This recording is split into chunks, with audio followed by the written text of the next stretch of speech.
What's up, guys? It's Sabrina Carpenter, and you're watching Disney Channel. Hey, I'm Hilary Duff from Lizzie McGuire, and you're watching Disney Channel. And the Grammy goes to Olivia Rodrigo!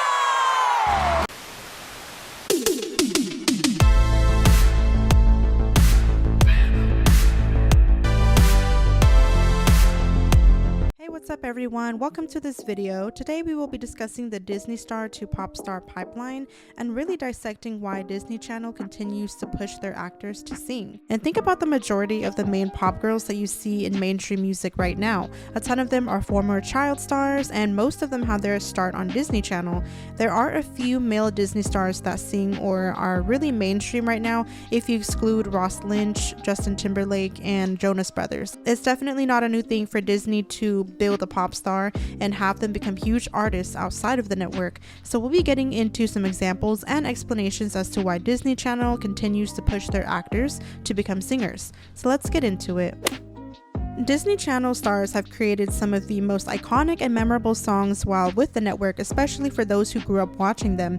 We have iconic theme songs like Hannah Montana's, Wizards of Waverly Place, even Good Luck Charlie's, and so many more that are not listed. And most of these theme songs are sung by the actors in the shows themselves with the help of the network's labels. And Walt Disney Records has been in business since the 50s and is notable for their animated soundtracks from Frozen, Coco, Moana, and many more. And during the Disney Channel days, Walt Disney Records was behind so many of our favorite hits like most of Hannah Montana's discography, the entire High School Musical soundtrack, and Teen Beaches as well. They also have a second record label called Hollywood Records, whose clientele consists of current or former Disney stars like Sabrina Carpenter, Sophia Carson, and Selena Gomez. So what about Disney's multiple attempts to make their actresses pop stars? They've tried it with stars as early as Lindsay Lohan, Hilary Duff, Vanessa Hudgens, and Ashley Tisdale.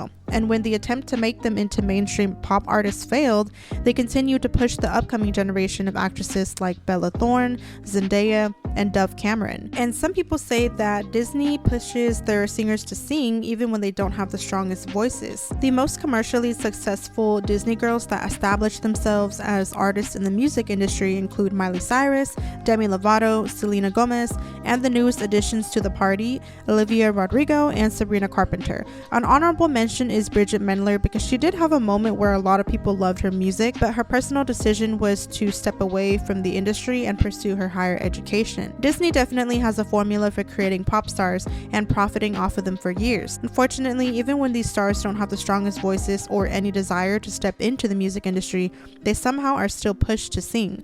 Although a ton of these stars have dreams of becoming singers before being on Disney, the network takes advantage of that and launches their music careers under their labels where they will have full creative control over artists' music. They know that us consumers will tune in and buy every single album because we want to support our favorite stars that we see on TV. Here are a few examples of successful and failed attempts of Disney building pop girls.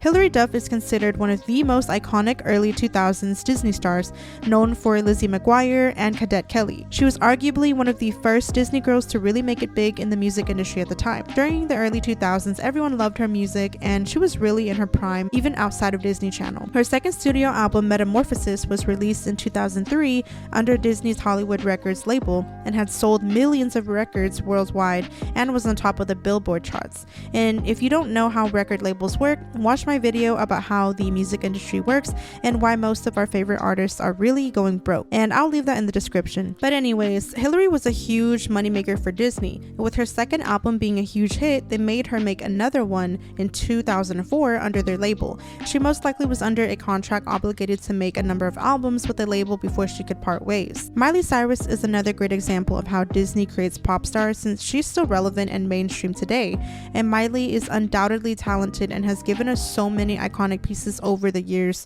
as herself and Hannah Montana, so I'm not fully crediting her success to Disney, but the way Disney used her as their product definitely makes some people side-eye the way that they do their business. Both of Hannah Montana's albums were released under Hollywood Records, again owned by Disney. Both of them went 3 times platinum and did so well that they released 2 of Miley's solo albums under the label, and that fulfilled her contract with them before she left to go sign with RCA Records. They made a ton of money off of her, and especially because she was was doing all of that while filming multiple seasons and a film for Hannah Montana. So it seems like they were trying to milk the most out of her career while she was still on the network. Zendaya is actually one of the few Disney stars who spoke out about how she refused to enter the music industry. She has been open about her experience with music labels and contracts, especially telling fans that they should fully read their contracts before committing to any projects. Disney actually tried to launch Zendaya's music career in 2013, with her biggest hit being Replay. She had also done multiple songs with the network for shows that she was featured on, including one with Bella Thorne, her Shake It Up co-star. But with the release of Replay, it was an attempt to establish Zendaya as a new and upcoming pop girl with a more mature sound outside of her kid-friendly image. So this is also when her self-named debut album was released under the label, and it didn't do so well besides the lead single being a huge hit. Zendaya said so herself that the reason why she does not want to return to music, despite many people wanting her to sing more often, is the bad contract. Zendaya has done multiple songs for many of the projects she's been in, like Euphoria and The Greatest Showman, so we still get to hear her musical talent, just not in the pop star sense. She tells Andrew Garfield in the Variety interview that she prefers acting much more than singing because of the lifestyle as well. She claims that there's a level of anonymity that artists don't get compared to the famous actors. I was talking to Sam about this earlier. I was like, I don't know if I could ever be a pop star.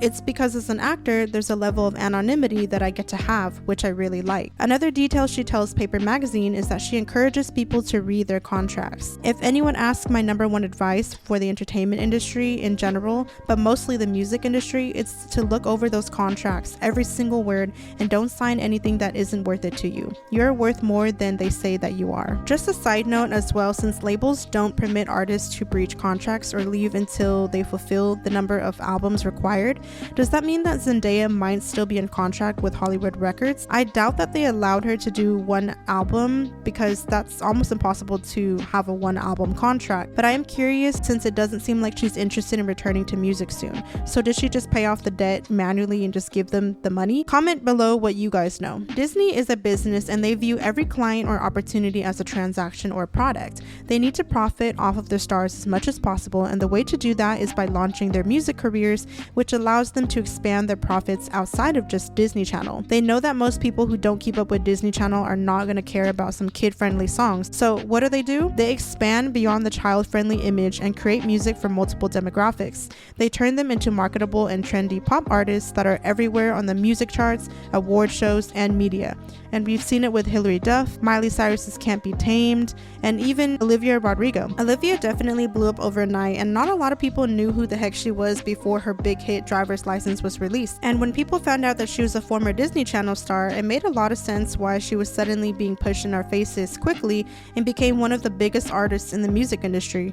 She expanded her audience from kids watching Disney to basically the rest of the world, and some may argue that it was with the help of Disney. This strategy allows the network to introduce their stars to the world, to a more mature audience as they begin to transition into young adults, and that will expand their demographic because not everyone is going to be listening to music on Disney Channel. So most of these pop girls we grew up watching or seeing today were making these pop albums under Disney's labels, even though most of them were beginning to grow their careers and brands outside of the network. It seems to be a pattern for Disney Channel where they tried to build a pop star, and when it's unsuccessful, most of their child stars are left behind or forgotten. They treat every client like a business transaction or experiment to see who they may be able to profit off of the most, particularly at that moment. For generations, we've had huge musical icons like Cheetah Girls, Jonas Brothers, Miley, and other upcoming artists like Olivia and Sabrina, and they all came from Disney Channel. For most Disney stars, a music career seems like the best transition into adulthood, so the public can perceive them as artists and not kid actors anymore, and also take them more seriously. For Disney, it definitely means more checks and more dollar signs. That's simply just the way the business and the industry works. So with the current generation of Disney actors and upcoming stars, I wouldn't be surprised if we see another Olivia Rodrigo or Miley Cyrus. These stars are going to be taking over mainstream pop, and Disney will continue their pop star formula for generations to come. I will say they have brought us so many iconic songs and artists that we will never forget, so they definitely scored big with the successful pop stars. But that's all I have for today's video. Comment down below your thoughts and who your favorite Disney pop star is. Thank you all for watching, and I will see you all next time.